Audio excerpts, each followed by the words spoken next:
المؤمن تمر به في حياته أشياء كثيرة في مدرج حياته اليومية، ينبغي عليه كلما عظم إيمانه وكمل يقينه أن يربطها بالآخرة. فالمؤمن كلما رأى ازدحاما على أبواب، سواء على أبواب مساجد أو أبواب غيرها، يتذكر ازدحام المؤمنين على أبواب الجنة، فيسأل الله أن يكون ممن ينافس على ذلك الزحام. فإن النبي صلى الله عليه وسلم أخبر أن ما بين مصراعي باب الجنة مسيرة 40 عاما، ولا يأتين عليها يوم وهي كظيظ من الزحام، فإن زاحم على دخول مسجد أو على الخروج منه اشتاق إلى التزاحم على أبواب الجنة وسأل الله جل وذلك إياه. المؤمن كلما نفس عن أحد كربة وأقال عثره أو رد بيعا أو أعان مؤمنا يتذكر ويشتاق إلى أن ينفس الله جل وعلا عن كرباته في الموقف العظيم بين يدي الله جل وعلا. نفس الله عنا وعنكم الكربات. المؤمن كلما صام يوما وأفطر وفرح أن الله جل وعلا أعانه على أنه أكمل ذلك اليوم حتى غابت الشمس وأفطر، تذكر فرحه أن الله جل وعلا يثبته على دينه حتى تغيب شمسه هو وتفنى أيامه وتقضى أعوامه وتقوض خيامه ويلقى الله. قال صلى الله عليه وسلم: للصائم فرحتان، فرحة عند فطره وفرحة عند لقاء ربه. المؤمن كلما حياه أحد بتحية الإسلام تذكر الكلمة التي ترقبها أسماع المؤمنين. قال الله تبارك وتعالى: ادخلوها بسلام آمنين. وقال الله جل وعلا: سلام قولا من رب رحيم. فهي كلمة لا تحن أسماع المؤمنين إلى شيء أعظم منها، بلغنا الله وإياكم.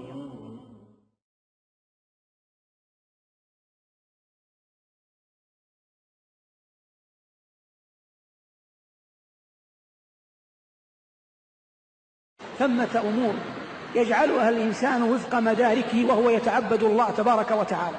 أولاها أن تعلم أن التوفيق للطاعة أمر بيد الرب جل وعلا وحده.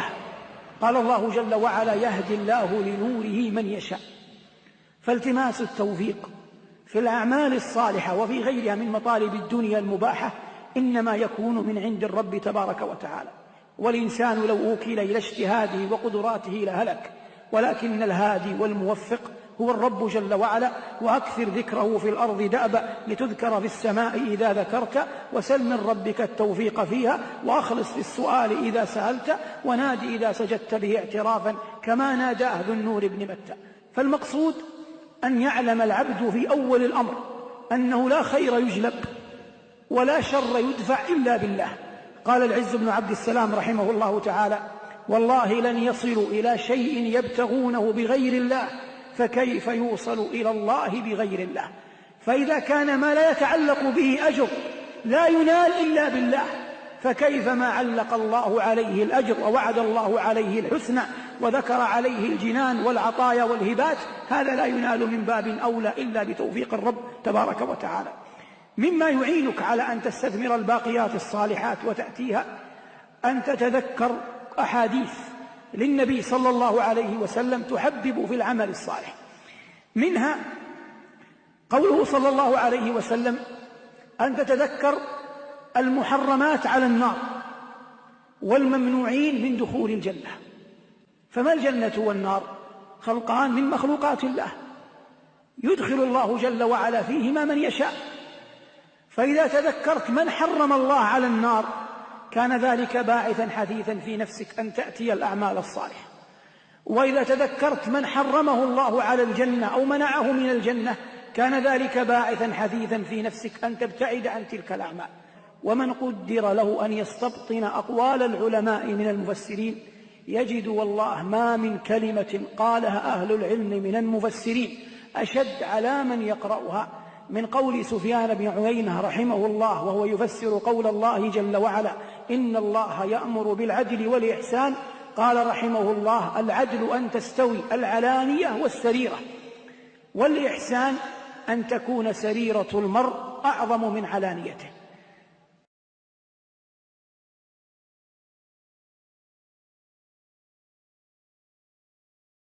من براهين تعظيم الله حسن الظن برب العالمين جل جلاله. جاء في الأثر أن موسى عليه السلام سأل ربه: يا رب، إني أراهم يقولون يا إله إبراهيم وإسحاق ويعقوب، فعلام خص هؤلاء بأن ذكروا معك؟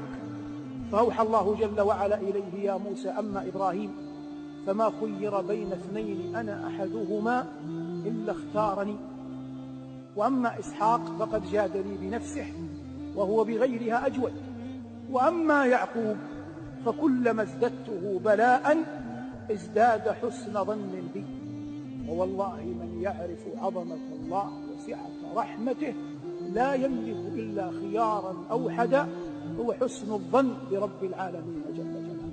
نحن نذنب وليس لنا إلا الله يغفر ذنوبنا، نحن نطيع الله بتوفيقه وليس لنا إلا الله يثيبنا على طاعتنا، ولنا عيوب تلبسنا بها وليس لنا إلا الله يسترها.